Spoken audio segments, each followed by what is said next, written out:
وما أرسلناك إلا رحمة للعالمين. Yaitu 10 masalah fikih puasa Syawal, tulisan dari Al-Ustadz Abu Ubaidah Yusuf bin Muhtar As-Sidawi. Kita masuk aja ke isinya. Ini buku ditulis 2 tahun yang lalu. Di sini ada 10 permasalahan. Masalah pertama, kedua, dan seterusnya sampai ke 10.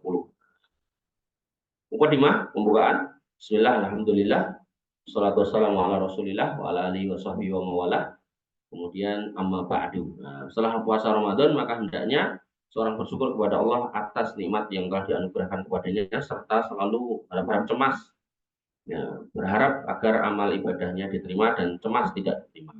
Ini orang beriman ya, termasuk para sahabat itu kalau kemudian lepas dari Ramadan mereka melazimi doa Allahumma taqabbal minna siyamana wa qiyamana wa ruku'ana wa sujudana wa taqasu'ana selama 6 bulan. Ya, masuk bulan ke-7 mereka berganti doa minta supaya kemudian dipertemukan dengan Ramadan. Nah, berharap agar ibadahnya diterima dan cemas tidak diterima. Ini adalah orang beriman. Dia selalu berdoa kalau mereka diterima. Kemudian yang paling adalah dia berusaha istiqomah dan ibadah setelah Ramadan. Jadi kalau emang dulu pas Ramadan biasa baca Quran, ya setelah Ramadan baca Quran. Walaupun mungkin kemarin pas Ramadan 1 juz sehari, ya sekarang mungkin 1 lembar sehari lah. Gitu.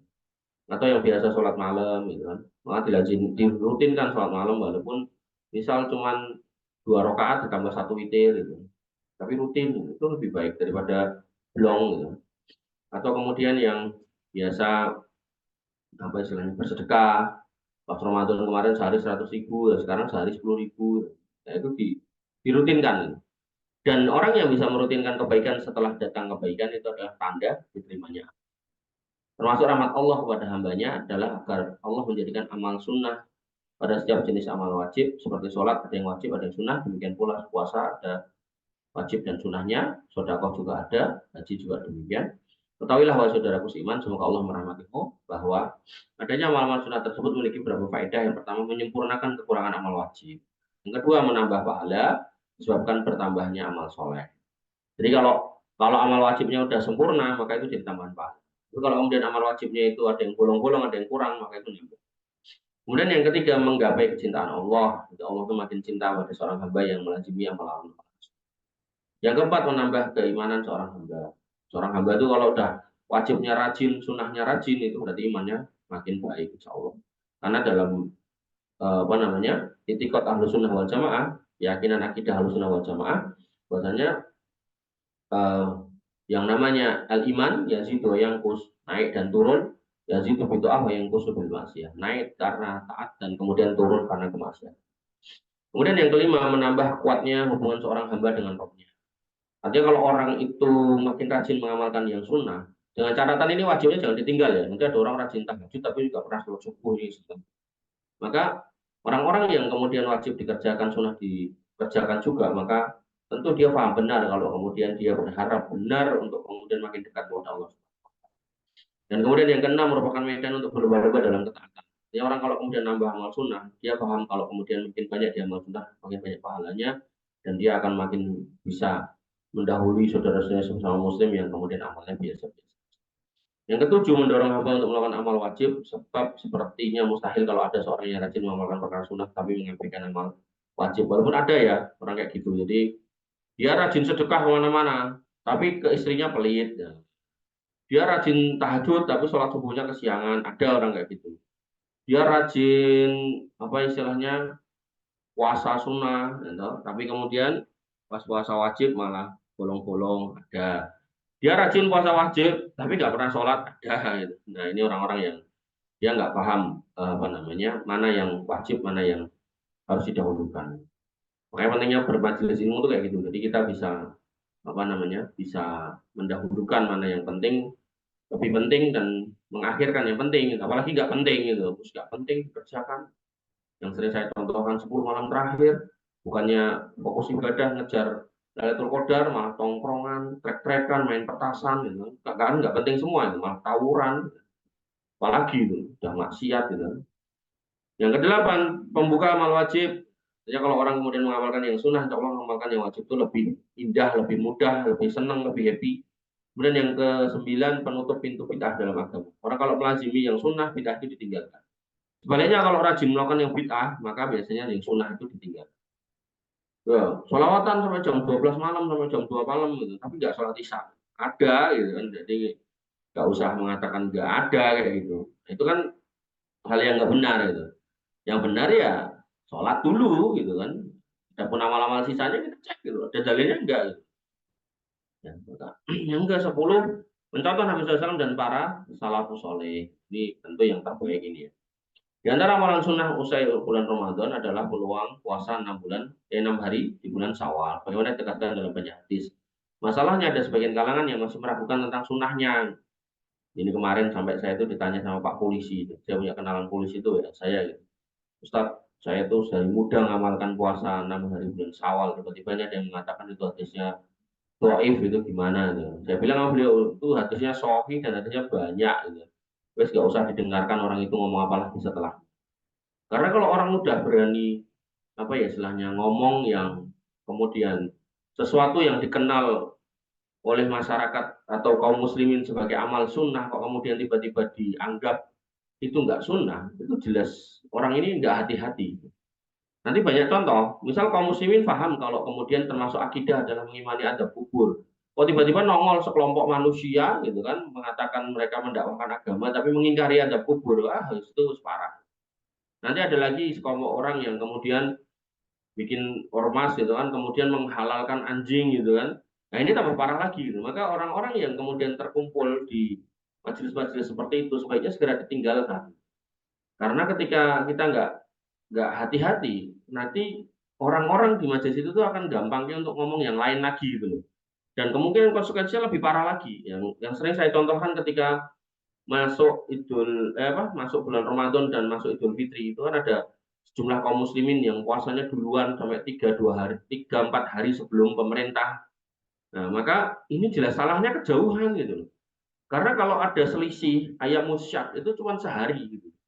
Yang biasa selisih kan pemerintah dan Ormas Muhammadiyah gitu. Selisihnya sehari itu masih masih dalam rentang yang bisa diterima gitu. Karena yang namanya bulan Hijriyah itu 29 atau 30, kok tiba-tiba ada nongol seorang kakek-kakek ngomong sudah nelpon Allah gitu kan, puasanya 4 hari 3 hari sebelumnya, Idul Fitrinya juga sama, itu jelas salahnya kejauhan gitu. Nah ketika salahnya kejauhan harusnya siapapun yang tahu itu yang paham benar ya tinggalkan yang bersangkutan karena orang itu akan nggak hati-hati di kemudian hari dalam ajaran-ajarannya dan tentu bukannya membawa pada kebaikan ya tentu tambah membawa pada kesesatan. Nah, maka orang-orang yang aneh seperti itu sebaiknya ditinggal. Bagaimana sebenarnya panduan tentang puasa sunnah ini? Maka berikut pembahasannya. Ada 3 alasan kenapa ditulis kitab ini. Pertama, puasa sunnah 6 hari Syawal termasuk ibadah sunnah yang mulia yang dianjurkan oleh Nabi SAW dan keutamanya besar sekali. Maka mengilmui tentangnya sangat ditekankan karena termasuk bagian dari agama. Kemudian yang kedua, adanya beberapa permasalahan hukum fikih yang diperselisihkan ulama sehingga kita perlu tahu duduk masalahnya. Kemudian yang ketiga, masih jarang buku yang menjelaskan masalah ini secara khusus. Saudaraku, perlu diketahui bahwa metode penulisan kami tempuh bukunya adalah memaparkan masalah berdasarkan dalil secara praktis. Gitu. Jadi dengan diiringi penjelasan para ulama yang terkemuka. Jadi simpel. Alhamdulillah ini metode yang kami terapkan dalam masalah agama, yaitu kita berputar bersama dalil terkuat tanpa fanatik terhadap ulama manapun dan tanpa merendahkan ulama lain yang menyelisihinya. Ibnu Qayyim rahimahullah berkata, sungguhnya kami mencintai para ulama kaum muslimin dan memilih dari pendapat mereka yang sesuai dengan Al-Quran dan Sunnah. Jadi ketika kita milih pendapat ulama A atau B, itu bukan karena kita benci ulama C, bukan, tapi karena kita meyakini ini lebih kuat pendapatnya. Dan tentu kita masih mencintai ulama C, D dan seterusnya, gitu ya. Kecuali ulama-ulama tadi ter apa namanya terindikasi berkeyakinan sesat, nah mungkin kita tinggalkan karena kesesatannya. Kayak yang tadi saya contohkan tadi loh. Jadi mendahului pemerintah dalam puasa dan sholat id sampai 3 4 hari itu udah sesatnya kejauhan.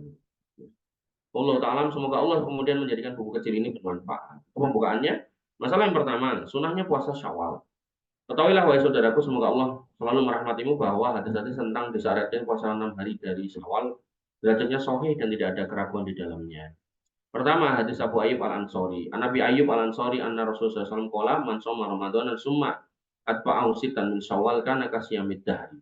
Ya, ini terkenal sekali di sini, sahih gitu. Diriwayatkan oleh Imam Muslim, Imam Ahmad, Imam Abu Dawud, An-Nasa'i dan seterusnya. Imam Tirmidzi berkata hadis ini hasan sahih. Jadi minimal kalau nggak sahih ya hasan sahih di bawahnya. Jadi itu yang paling tinggi. Kemudian hadis dari Sauban, Maula Rasulullah SAW, an Sauban Maula Rasulullah SAW, an Rasulullah SAW, annahu qala. Dari Sauban, bekas budak Nabi SAW, ya dari Nabi SAW bahwasanya dia SAW bersabda, man soma ya, sita ayyamin ba'dal fitri, siapa yang kemudian berpuasa 6 hari setelah sholat Idul Fitri, karena tamam sanah itu sempurna 1 tahun. Manja abil hasanati falau asru amsalihha. Maka siapa yang kemudian mengamalkan satu kebaikan maka dia akan mendapatkan 10 kali lipat kebaikan itu.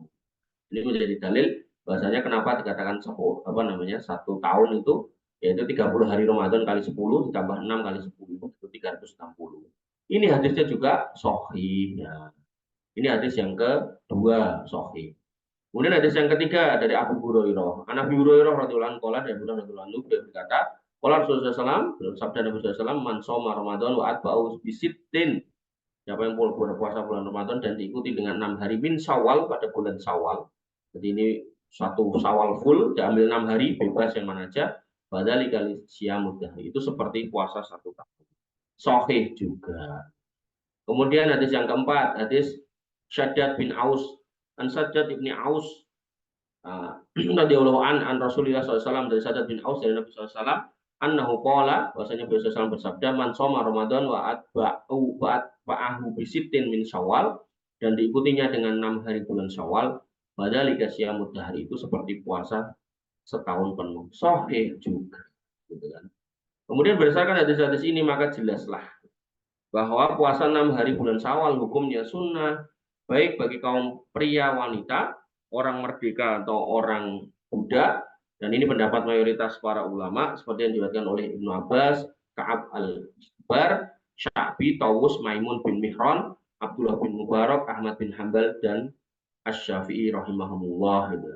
Imam An-Nawawi rahimahullah berkata, dalam hadis ini terdapat dalil jelas bagi madhab Syafi'i, Ahmad, Dawud, serta ulama yang sependapat dengannya mengenai sunnahnya puasa bulan Syawal. Maka alangkah bagusnya ucapan Al-Mubarak Furi rahimahullah, pendapat yang menyatakan dibencinya puasa 6 hari Syawal merupakan pendapat yang batil dan bertentangan dengan mayoritas hadis sahih.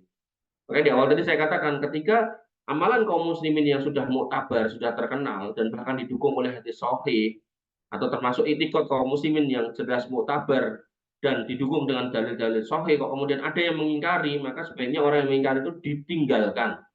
Jangan pernah ngambil ilmu dari orang tersebut sampai terbukti beliau bertobat. Ya, karena kalau kita gampangannya kita ambil baiknya, nah kita punya filter enggak untuk tahu dia pas itu ngomong baik atau salah. Kalau kita nggak punya filter ya kita akan kejeblos-jeblos di omongan-omongan yang salah. Maka tinggalkan kalau jelas-jelas amalnya muktabar, misal habis Ramadan ada sholat id, ya, tiba-tiba ada orang ngomong nggak usah sholat id, nah, udah orang itu tinggalin, nggak usah dipakai. Kalau perlu jangan dikasih panggung, jangan dikasih mimbar, karena bahaya orang-orang seperti itu. Ya. Oleh karena itu mayoritas ulama Hanafi berpendapat tidak mengapa puasa 6 hari bulan Syawal tersebut. Ibnu Humam berkata puasa 6 hari Syawal menurut Abu Hanifah dan Abu Yusuf makruh dibenci, tapi ulama Hanafi yang berpendapat bahwa hal itu tidak mengapa. Jadi pendapat makruh ini pun juga perlu dalil dan dalilnya tidak didukung. Gitu. Nah, jadi ada hilafiyah mungkin, iya. Zaman dulu itu kenapa ada hilafiyah? Karena dalil itu mungkin sudah sampai di ulama tertentu, tapi belum sampai di ulama lain. Gitu. Nah, tapi ya kalau hari ini ya, dalil itu bertebaran gitu. Kitabnya itu soft copy-nya bertebaran. Maka kalau sampai ada ulama yang kemudian bikin rumusan yang tadi itu membatalkan amal-amal dari yang didukung oleh hadis sahih, kemudian alasannya dia nggak tahu dalil itu, ya harusnya dia belajar dulu ya. Wallahu taala. Kemudian majalah yang kedua, menjawab kritik tentang sunnah ini, ketahuilah wahai saudaraku, semoga Allah merahmatimu, bahwa hadis tentang syariatkannya puasa Syawal tadi telah dibicarakan oleh sebagian kalangan dengan berbagai kritikan. Oleh karena itu perlu kiranya kita menyingkap alasan mereka untuk menjawabnya. Yang pertama, sanad hadisnya. Sebagian orang mengkritik hadis ini karena dalam sanad hadis Abu Ayyub terdapat seorang rawi Sa'ad bin Sa'id al-Ansori. Dan ini dilemahkan oleh ulama seperti Imam Ahmad dan Imam An-Nasa'i. Maka jawabannya, tidak semua ilah kecacatan itu melemahkan hadis. telah mapan dalam ilmu hadis bahwa kecacatan dalam perawi itu terbagi dua, yaitu cacat menjadikan lemahnya suatu hadis dan cacat yang tidak menjadikan lemahnya hadis. Jadi tidak semua kecacatan menjadikan lemahnya satu hadis, dan Syekh Utsaimin dalam kitabnya Mustalah Hadis mengatakan atau menjadikan hadis pembahasan ini sebagai contoh hadis yang kecacatannya tidak menjadikan lemahnya hadis. Ya, jadi cacat yang terdapat dalam hadis itu karena ada rawi saat Al-Ansori bin Sa'id Al-Ansori itu tidak menyebabkan lemahnya hadis. Yang kedua, mayoritas ulama menilai positif bahwa Sa'ad bin Sa'id Al-Ansori dilemahkan oleh Imam Ahmad bin Hambal, namun sebagian yang lain dalam kitab Rijalul Hadis, ya mereka mendapati mayoritas ulama telah menilai positif tentang Sa'ad bin Sa'id Al-Ansori. Jadi ada khilaf juga kalau kemudian ini dilemahkan. Artinya kita bisa ngambil kemudian ulama yang tidak melemahkan beliau. Kemudian yang ketiga, Imam Muslim berhujah dengannya. Dan kita sudah maklumi bahasanya kitab Imam Muslim itu kitab sahih. Maka kalau Imam Muslim memasukkan hadis itu di situ, maka ya itu kitab hadis itu dianggap sahih oleh Imam Muslim. Jadi kitab tersahih di muka bumi setelah Al-Quran itu adalah Sahih Bukhari, kemudian Sahih Muslim. Nah, ketika Imam Muslim dan Imam Bukhari punya ketentuan dalam mensahihkan hadis, kok Imam Muslim memasukkan dalam kitabnya, gitu kan, maka ya itu hadis sahih. Walaupun ada ulama yang menganggap salah satu rawinya adalah rawi yang lemah. Yang keempat, dia tidak sendirian dan hadisnya punya syawahid. Tadi syawahidnya sampai berapa tadi? 4 atau 5. Nah, sehingga itu bisa mengangkat kalaupun hadisnya dhaif karena si rawinya ini dianggap rawi yang menyebabkan hadisnya dhaif, maka masih ada syawahidnya. Maka hadis dhaif bisa naik kelas. Nah, ini. Jadi kadang tuh orang tuh sentimennya di satu hadis, tapi kemudian membatalkan hadis-hadis yang lain. Ini enggak. Yang kelima, para ulama membeda dan mensahihkan hadis ini. Yang pertama, Imam Muslim dalam sahihnya, Imam At-Tirmidzi berkata hadis yang hasan, Imam Nawawi berkata sanadnya sahih, Al-Hafidz Ad-Dimyati mengumpulkan jalur-jalur hadis ini dan seterusnya sampai imam yang terakhir, yaitu di sini ada Syekh Nasiruddin Al-Albani memasukkan dalam Irwaul Ghalil dan dimasukkan dalam sebagai hadis yang sahih. Kemudian Abdul Aziz Al-Utaibi, ini wallahu alam ini masih hidup, saya nggak tahu. Nah, ini juga dimasukkan dalam makanah sahihain. Kemudian yang kedua, terkait matannya, dicacat orangnya, sekarang cacat kalimatnya. Nah, sebagian orang mengkritik dari segi matanya, di mana Imam Malik dan Abu Hanifah tidak mengambil kandungan isinya. Alasan Imam Malik karena beliau tidak melihat seorang alim pun dari kalangan salaf yang berpuasa seperti itu, dan beliau khawatir bila orang yang jahil akan memasukkannya ke dalam puasa Ramadan. Demikian pula alasan Abu Yusuf. Abu Yusuf ini murid dari Abu Hanifah, dikatakan kawan, murid. Beliau kemudian khawatir apabila puasa tersebut dianggap wajib oleh orang jahil. Jadi bahasanya khawatir dianggap wajib. Itu kan ada kekhawatiran. Tapi kekhawatiran harusnya tidak membatalkan kesunahannya harusnya. Bagaimana khawatir tarawih dianggap wajib gitu kan. Maka ya jangan kemudian malah membatalkan tarawihnya. Ada orang kayak gitu. Tarawih Nabi kan cuma 3 hari seumur hidup. Maka ya ngapain kita tiap hari? Akhirnya dia nggak pernah tarawih gitu. Nah, ini salah lagi gitu. Harusnya kita paham gitu loh. Kalau Nabi itu nggak tarawih, beliau tuh sholat malam di rumah sampai kakinya bengkak gitu. Nah, kita kalau nggak tarawih ngapain? Nah, nongkrong, nonton TV, ya. Makanya mending tarawih cuma setengah jam gitu atau 1 jam sama macam-macamnya gitu. Maka jawabannya orang yang kemudian membatalkan atau mengatakan bahwasanya matannya adalah ada cacat, yang pertama, ini metode yang benar, yaitu apa? Sesungguhnya kami mencintai para ulama kaum muslimin dalam memilih dari pendapat mereka yang sesuai dengan Quran dan Sunnah. Kita menimbang pendapat mereka dan dari timbangan itu maka kita tidak sentimen pada ulama tertentu, tapi kemudian kita menimbang dengan timbangan yang adil. Maka demikianlah wasiat Imam Islam kepada kita. Maka hendaknya kita untuk mengikuti jejak mereka. Jadi pertama ini ya, kita pegang dulu sebagai dasar. Jadi kalau ada khilafiyah itu kita melihat ulama itu jangan penuh kebencian, jangan. Semua ulama bidanir atau enggak ya, kita kemudian harus menghormati mereka sebagai ulama. Kemudian yang kedua, berikanlah udur kepada para ulama. Jadi kalau ada ulama-ulama yang kemudian khilaf, gitu kan, kita kasih udur. Kecuali memang benar-benar dia terindikasi kesesatannya kayak yang tadi saya contoh. Nah, maka semua udur tersebut berputar pada 3 masalah. Yang pertama, dia tidak yakin bahwa Nabi SAW mengatakan hal itu. Ya, artinya mendoifkan itu berarti dia nggak yakin kalau itu yang ngomong Nabi. Kemudian atau dia tidak menghendaki masalah tersebut menjadi sunnah. Atau kemudian yang ketiga, dia meyakini bahwa hukum tersebut telah terhapus. Ini yang paling ringan nih, yang ketiga ini. Nah, kemudian yang ketiga, alasannya adalah membantah alasan. Alasan dibencinya puasa sunnah ini dapat kita simpulkan menjadi dua. Yang pertama perkataan Imam Malik, saya tidak melihat seorang pun alim dari kalangan salaf yang berpuasa seperti itu. Dan kemudian yang kedua, kekhawatirannya dianggap wajib. Maka jawabannya yang pertama, apakah hadis yang sahih dari Nabi SAW akan kita tinggalkan hanya karena alasan lemah seperti ini? Artinya alasan kekhawatiran ini loh. Ini kan jadi nggak bisa dong kalau kemudian hadisnya ada kok kita tolak, kemudian hadis itu karena kita khawatir, nggak bisa. Gitu. Sama halnya dengan tarawih tadi, kita khawatir dianggap wajib, makanya nggak usah kita wajibkan dan nggak usah kita adakan di masjid, biar tarawih sendiri-sendiri. Padahal apa? Waqalilu min ibadiyas syakur. Orang-orang yang kemudian bersyukur itu sedikit, otomatis apa? Inna nafsal amaratum bisu. Jiwa umumnya jiwa itu nyuruh yang jelek, suruh ibadah tuh nggak mau. Otomatis kalau di rumah ya kemungkinan besar ya banyak orang yang nggak ibadah. Maka yang terbaik kalau ada di masjid sholat ya orang kemudian akan bergabung itu yang terbaik. Jadi sehingga dalam hal ini nggak bisa kemudian kita membatalkan sebuah hadis, membatalkan sebuah syariat karena alasan kekhawatiran.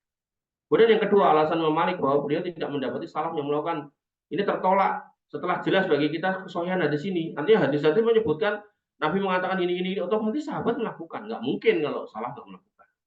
Maka ucapan ini bukanlah hujah sebab sunnah telah sahih, hadisnya jelas, maka kita mengikuti dalil yang jelas daripada kemudian pendapat yang tidak berdasarkan hujah. Kemudian ketiga, ucapan Imam Malik tersebut tidak bisa dijadikan sandaran dalam hukum syar'i. Apalagi ucapan tersebut secara umum perlu dikritisi sebab telah dinukil dari sebagian salaf bahwa mereka puasa sunnah. Dan Imam Malik ini punya kalimat yang indah. Beliau pernah menunjuk makam Nabi SAW, kemudian mengatakan tidak ada manusia di kolong langit ini yang mutlak harus kita ikuti kecuali orang yang menghuni kubur ini. Ini menunjukkan bahwasanya Imam Malik mencontohkan kepada kita bahwasanya yang terbaik dalam Islam adalah mencontoh Nabi. Maka ketika tadi dalilnya itu jelas, kemudian Imam Malik punya kekhawatiran begini dan begitu, maka tentu kita mengikuti dalil sebagaimana yang dianjurkan oleh Imam Malik gitu. Sehingga kita tidak mencela Imam Malik, tapi lebih kepada kita mengatakan bahwasanya pendapat Imam Malik kurang tepat, maka yang terbaik adalah kita mengikuti pendapat Imam Malik dalam konteks mengikuti Nabi berdasarkan hadis yang jelas. Yang keempat, alasan khawatir dianggap wajib itu lemah karena satu kekhawatiran dianggap ini, ya maka sekarang hampir bisa dikatakan tidak ada wujudnya. Sebab semua orang telah mengetahui bahwa puasa Syawal hukumnya sunnah. Makanya tadi saya bilang, amalan yang sudah muktabar di kalangan kaum muslimin yang kemudian dibatalkan oleh sejumlah orang ini adalah hal yang aneh. Sudah muktabar, sudah jelas. Sholat id pada Ramadan jelas. Kok kemudian ada yang mengatakan nggak usah sholat id, ini kan aneh. Kemudian puasa Syawal ini udah jelas muktabar, jelas terkenal itu kan. Kemudian sholat tarawih juga demikian itu. Kok kemudian dikatakan oh ini nggak ada apa namanya begini dan begitu, makanya kurang tepat. Kemudian yang kedua, menghilangkan kekhawatiran ini bukanlah caranya dengan menolak sunnah. Jadi kalau ada dalil kita kembali ke dalil, bukan menutup dalil dengan kekhawatiran. Kemudian yang ketiga, kekhawatiran ini bisa dihilangkan oleh seorang memisahkannya dengan tidak berpuasa pada hari raya. Jadi kan tadi khawatirnya kalau itu dianggap satu paket dengan Ramadan, nah, maka ya kita puasanya ya jangan pas hari raya. Bahkan kalau perlu mungkin 5 hari setelah hari raya baru puasa ya. Kemudian yang keempat, bila alasan dipertahankan, maka konsekuensinya juga akan meninggalkan puasa sunnah lainnya yang dianjurkan seperti Asyura, Arafah, dan seterusnya karena khawatir dianggap wajib. Jadi hukum terkait Syawal itu sama dengan puasa-puasa sunnah yang lain. Kalau dikhawatirkan dianggap wajib, maka dilazimi, maka ya nanti orang-orang mau khawatir menganggap wajib, kemudian kita batalkan sunnah-sunnah yang lain, ya itu kurang tepat juga. Maka hal-hal seperti ini perlu kehati-hatian. Allah Ta'ala. Masalah yang ketiga, keutamaan puasa 6 hari Syawal dan faedahnya. Yaitu kalau dihitung, semuanya totalnya adalah puasa setahun penuh. Nah, karena satu kebaikan dikalikan 10, 30 kali 10, 10 bulan, 6 kali 10, 2 bulan, totalnya 12 bulan sama dengan 1 tahun. Salah satu faedah menarik yang disampaikan oleh Syekh Abdul Muhsin Al-Abbad, Hafidhahullah, beliau masih hidup. Dalam kajian Sahih Bukhari adalah ucapan beliau bahwa seorang tidak bisa puasa setahun 2 kali dalam setahun. Gimana caranya? Nah, beliau mengatakan seorang bisa puasa setahun 2 kali dalam setahun. Gimana caranya? Yang pertama puasa Ramadan dan 6 hari Syawal itu seperti setahun, dan puasa 3 hari setiap bulan itu 1 tahun. Nah, kalau kemudian setiap bulan 3 hari, ya itu dianggap 1 tahun, kan dia kerjakan tiap tahun berarti 12 tahun. Tambah Syawal plus Ramadan 1 tahun, berarti dalam setahun dia bisa puasa 13 tahun. Namun hal ini bukan berarti dibolehkan atau disunahkan puasa dahar setahun penuh, bagaimana kawan sebagian kalangan, karena beberapa sebab. Jadi maksudnya ini ini hikmah gitu loh, keutamaan, bukan karena memang benar-benar suruh puasa setahun penuh, bukan. Yang pertama maksudnya, perkataan Nabi SAW di atas adalah sebagai anjuran dan penjelasan tentang keutamaannya, bukan untuk membolehkan puasa setahun yang jelas-jelas dilarang hukumnya. Jadi puasa full setahun itu nggak boleh. Yang boleh adalah kita menjalankan puasa sunnah yang ganjarannya seperti setahun. Kenapa kok nggak boleh? Karena itu memberatkan. Apabila dalam setahun kok seorang akan berbenturan dengan hari-hari terlarang seperti hari Idul Fitri dan hari Tasyrik, ya nggak boleh puasa, ya tentu nggak boleh puasa. Yang kedua, Nabi SAW telah melarang puasa setahun. Kalau demikian, lantas mungkinkah kemudian hal itu dinilai sebagai puasa yang dianjurkan? Artinya kalau dilarang puasa setahun penuh, ya nggak mungkin itu. Kemudian yang ketiga, Nabi SAW bersabda sebaik-baik puasa adalah puasa Daud. Dia puasa sehari dan puasa harian. Jadi sangat jelas menunjukkan bahwasanya puasa Daud lebih utama daripada puasa setahun penuh. Sehingga keutamaan Syawal jangan dianggap adalah perintah untuk puasa setahun penuh. Tapi itu adalah puasa yang memang dikerjakan secara aturannya cuma 6 hari, tapi pahalanya seperti itu.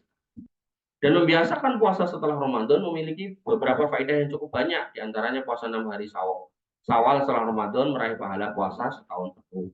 Kalau masih ingat di kitab Syekh Sholih Al-Munajjid dikatakan setahun penuh ini adalah seolah-olah kita puasa wajib, bukan puasa sunnah.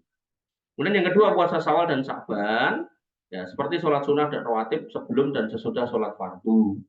Nah, untuk menyempurnakan kekurangan dalam sholat fardu, yaitu dalam hal ini yaitu puasa Ramadannya. Jadi sebelum Ramadan ada Sya'ban, itu ada puasa-puasa sunnahnya. Kemudian setelah Ramadan ada Syawal, ada puasa-puasa sunnahnya. Maka kalau dikerjakan itu kayak sholat rawatib, qobliyah, dan ba'diyah. Kemudian yang ketiga, puasa Syawal setelah Ramadan merupakan tanda bahwa Allah Subhanahu wa taala menerima amal Ramadannya. Sebab Allah apabila menerima amal, maka Dia akan memberikan taufik kepada untuk melakukan amal kebaikan.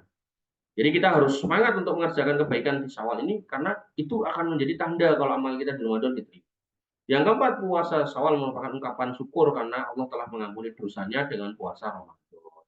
Yang kelima, puasa Syawal merupakan tanda ketangguhan imannya dalam beramal soleh, karena amal soleh tidaklah terputus dengan selesainya Ramadan, tapi terputusnya setelah dia mati. Artinya selama orang itu hidup, maka dia tetap harus beramal soleh. Ya, maka ketika Ramadan lewat, bukan berarti amal itu selesai. Allah Ta'ala. Kemudian masalah yang keempat, haruskah berturut-turut setelah Idul Fitri? Ketahuilah bahwasanya ulama berpendapat dalam hal ini. Yang pertama, afdolnya setelah Idul Fitri langsung, ini pendapat Hanafiyah, Syafi'iyah, dan Hanabilah. Kemudian yang kedua, dibenci setelah Id langsung, ini adalah alasannya masih suasana Lebaran dan agar tidak melekat dengan Id, bersenang-senang dengan nuansa Idul Fitri dan penghormatan tamu. Jadi ada khilafiyah ya, khilafnya begitu Ramadan Syawal hari kedua langsung puasa, yang kedua jangan gitu, karena masih ada tamu. Maka pendapat yang terkuat adalah yang pertama, jadi hukum asalnya lebih utama bersegera puasa Syawal karena beberapa sebab. Bersegera dengan amal buah soleh itu baik. Kemudian yang kedua, agar tidak terhambat atau terhalang oleh godaan setan untuk tidak puasa. Kemudian yang ketiga, manusia tidak tahu kapan malaikat maut menjemputnya. Jadi yang terbaik kalau segera langsung puasa Syawal itu lebih baik. Namun kalau memang ya toh, waktu kita puasa ada tamu dan dia memandang bahwa sebaiknya kita buka untuk menyenangkan tamu dan menghormati tamu, maka tidak apa-apa berbuka karena ini puasa sunnah. Hal ini merupakan sebuah kemaslahatan sebagaimana keterangan dari Syekh Abdurrahman Al-Barrok gitu. Jadi hukum asalnya yang terbaik langsung puasa. Tapi kemudian kok ada tamu, ada yang jamu, ada yang traktir, ya kita batalkan di tengah jalan, tidak apa. Wallahu ta'ala alam. Kemudian masalah kelima, bila masih punya tanggungan utang Ramadan, bagaimana? Apakah kemudian harus langsung puasa atau enggak? Nah, maka pertanyaan itu dijawab bahwasanya ada perselisihan ulama. Yang pertama, sebagian berpendapat tidak mendapatkan keutamaan puasa Syawal kecuali jika selesai puasa Ramadan sempurna. Karena hadis-hadis yang diungkapkan tentang puasa Syawal itu puasa Ramadan dan diikuti Syawal, maka dia mendapatkan pahala setahun penuh. Ini menunjukkan bahwasanya dia wajib membayar Ramadannya dulu sehingga Ramadannya genap, baru kemudian Syawal agar mendapat pahala setahun penuh. Ini pendapat Ibnu Rajab, kemudian Syekh bin Ban dan Syekh Utsaimin rahimahumullah. Kemudian bahwasanya pada pendapat selanjutnya, yang kedua, boleh dan sah puasa Syawal sebelum qadha. Jadi puasa Syawal dulu baru qadha. Ini berdasarkan mazhab Hanafiyah dan Syafi'iyah berdasarkan keumuman hadis Aisyah radhiyallahu anha yang tidak membedakan antara puasa Syawal dan lainnya. Jadi Bunda Aisyah itu mengatakan bahwasanya saya pernah, kata Bunda Aisyah itu, berpuasa kodok yaitu di bulan Sya'ban menjelang Ramadan karena sibuk mengurusi Nabi Shallallahu Alaihi Wasallam. Ini menunjukkan bahwasanya boleh gitu. Tapi memang pendapat yang terkuat yang pertama yaitu adanya dalil khusus. Nah, dalam kaidah fikih dikatakan dalil khusus lebih diutamakan dari dalil umum. Artinya gini, kalau ada kelonggaran untuk kodok dulu baru Syawal, itu yang terbaik kodok dulu baru Syawal.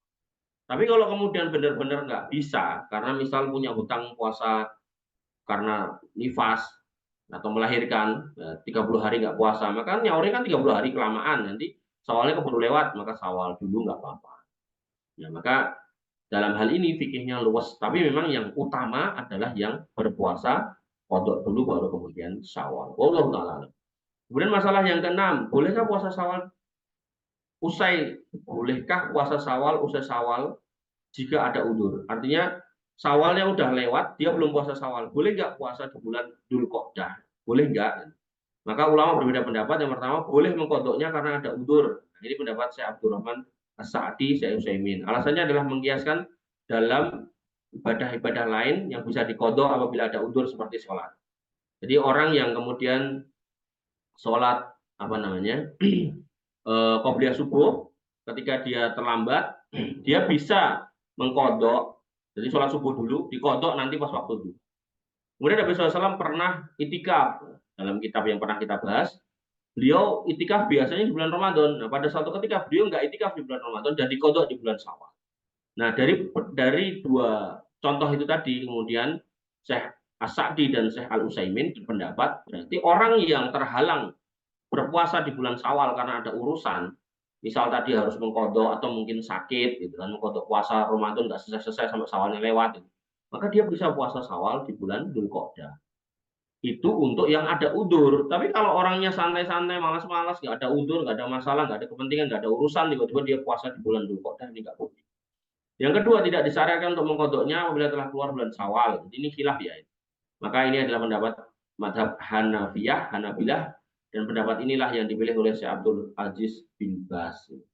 Kemudian yang ketiga, boleh secara mutlak, baik karena udur atau tidak. Nah, ini madhab Syafi'iyah. Boleh secara mutlak. Jadi kalau yang di atas boleh kalau ada udur, yang kedua tidak boleh, kemudian yang ketiga boleh secara mutlak. Pendapat kedua inilah yang tentram dan dalam hati penulis karena kodok membutuhkan dalil khusus dan tidak ada dalil khusus dalam masalah ini. Padahal tadi saya jelaskan ya di atas ini ada dalilnya. Dalilnya tadi itu dikiaskan terkait dengan itikaf Nabi SAW. Maka wallahu alam, karena kita bahas tulisan dari seorang penulis, ya penulis berpendapat yang kedua. Alhamdulillah kalau memang dia benar-benar jujur dalam niatnya, seandainya bukan karena udzur tersebut, ia akan melaksanakan puasa Syawal, maka Allah akan memberikan pahala. Bagaimana sabda Nabi SAW, "Idza maradul abdu aw safara kutiba lahu mislu ma kana ya'malu muqiman shahihan." Jadi penulis lebih cenderung untuk memilih kalau sudah lewat Syawal ya jangan puasa Syawal karena ada halangan, maka insya Allah tetap dapat pahala. Nah, di sini adalah anugerah. Kemudian permasalahan yang ketujuh, menggabungkan niat dengan puasa lain. Seperti apa nih hukumnya? Boleh apa enggak gitu kan? Maka ada hilaf gitu kan, terdiri dari dua macam pendapat. Yang pertama, tidak mungkin digabung, yaitu apabila ibadah tersebut merupakan ibadah tersendiri dan mengikuti pada ibadah tersendiri atau mengikut kepada ibadah lainnya, maka di sini tidak mungkin digabung. Contoh, seorang ketinggalan sholat subuh, seorang ketinggalan sholat sunnah fajar sampai terbit matahari, dan datang waktu sholat duha. Kemudian di sini tidak bisa digabung antara sholat sunnah fajar dan sholat duha. Jadi penulis ini lucu ya. Jadi dia memilih pendapat yang tidak bisa dikodok, tapi kemudian contohnya sholat fajar yang bisa dikodok. Tentunya kalau Syawal ya harusnya bisa dikodok juga. Ini kan contohkan sholat fajar yang dikodok. Karena sholat sunnah fajar nggak bisa digabung dengan duha. Nah, karena sholat sunnah fajar adalah ibadah tersendiri dan duha sendiri, karena waktunya beda, gitu. Maka nggak bisa digabung. Ini menurut pendapat penulis. Ya. Contoh lain, seorang sholat sunnah fajar dengan niat untuk sholat sunnah rawatib dan sholat fardu, maka tidak bisa karena sholat rawatib adalah mengikuti kepada sholat fardu. Adapun sholat fajar mengikuti pada waktunya, yaitu waktu fajar. Kemudian yang kedua, ini pendapat pertama ya. Kemudian pendapat yang kedua bisa digabung. Kalau maksud ibadah tersebut hanya sekedar adanya perbuatan tersebut, bukan ibadah sendiri, maka di sini bisa digabung. Sebagai contoh, seorang masuk masjid dan menjumpai manusia sedang melaksanakan sholat fajar, maka dia ikut sholat dengan niat sholat fajar dan tahiyatul masjid, maka boleh karena tahiyatul masjid bukanlah ibadah tersendiri, tapi karena ibadah karena masuk masjid. Dan di sini dapat kita simpulkan bahwa Kalau sekarang menggabung puasa Syawal dengan mengkodok Ramadan, maka hukumnya tidak boleh karena Syawal di sini mengikut kepada puasa Ramadan. Nah, jadi Syawal itu ikutan Ramadan. Karena ikutan maka nggak boleh digabung. Namun apabila seorang menggabung puasa Syawal dengan puasa 3 hari dalam 1 bulan, puasa Daud, Senin, Kamis, maka boleh karena ini dua ibadah yang tidak saling mengikuti. Gampangnya ginilah, kalau wajib dan sunnah nggak boleh digabung, sunnah dan sunnah bisa digabung. Wallahu taala. Ya. Kemudian permasalahan yang ke-8, bolehkah membatalkan puasa Syawal tanpa udzur? Puasa Syawal termasuk puasa sunnah. Maka secara kaidah puasa Syawal hukumnya sunnah. Bagaimana memulainya tidak wajib, maka menyempurnakannya juga tidak wajib. Ini kaidah ya. Jadi hal yang kemudian sunnah, memulainya nggak wajib, maka kemudian mengakhirkannya juga menyempurnakannya sampai akhir juga nggak wajib. Tarweh misalnya, ikut di satu masjid 23 rakaat gitu kan. Maka karena memulainya nggak wajib, maka di tengah-tengah kita mengundurkan diri, misal sudah 11 rakaat kita mundur, nggak lanjut dengan imam yang 23, atau karena ada kondisi di mana kita capek, maka nggak apa-apa. Tapi kalau memulainya adalah wajib, kayak sholat wajib, maka nggak boleh kemudian dibatalkan di tengah jalan. Termasuk puasa kodok. Nah, puasa kodok itu kan wajib, nah, maka tidak boleh dibatalkan di tengah jalan. Termasuk dengan puasa nadar. Nadar itu kan orang yang bernadar kan wajib membayar nadarnya, menunaikan nadarnya. Oh, dia sedang puasa nadar, terus diajak temennya makan ya, maka dia bilang saya sedang puasa, nggak bisa, maaf. Duh kan ini kan nggak Ramadan, iya, tapi ini saya sedang puasa nadar, makanya nggak bisa. Adapun makruh membatalkan tanpa udzur sebagai bentuk kehati-hatian dan karena membatalkan berarti melewatkan pahala. Allah taala. Permasalahan yang ke-9, jika puasa kurang dari 6 hari bagaimana? Maka pertama, jika dia meninggalkannya karena adanya udzur seperti sakit dan seterusnya, maka andai saja bukan karena udzur tersebut, dia akan menyempurnakan 6 hari Syawal, maka dia akan mendapatkan pahala sebagaimana sabda Nabi SAW, "Idza maradul abdu aw safara kutiba lahu mislu ma kana ya'malu muqiman shahihan." Maka orang yang kemudian sakit atau safar, dia akan mendapatkan pahala amal soleh yang dia kerjakan pada waktu mukim dan sehat. Artinya kalau dia kemudian niat pengen menyelesaikan, tapi kok darulah nggak bisa karena ada udzur, insya Allah ketulis pahala full. Yang kedua, jika dia meninggalkan tanpa udzur, maka dia tidak mendapatkan pahala keutamaan hadis, yaitu puasa setahun penuh. Tapi apakah dosa? Tidak. Namun dia mendapatkan pahala puasa mutlak karena puasa sunnah secara mutlak dianjurkan dan dapat pahala. Jadi keutamaan 6 hari itu dalam rangka untuk ditambahkan Ramadan mendapatkan puasa seperti setahun penuh. Karena dia nggak puasa 6 hari dan meninggalkannya tanpa udur, benar-benar santai-santai, maka di situ dia nggak mendapatkan keutamaan itu. Tapi tetap dapat pahala, iya. Allah Ta'ala. Permasalahan terakhir, masalah yang ke-10, dan ini adalah akhir dari pembahasan kitab Syawal kita. Alhamdulillah ada 4 kitab. Maka insya Allah besok, di hari-hari berikutnya kita akan masuk di kitab Dzulhijjah.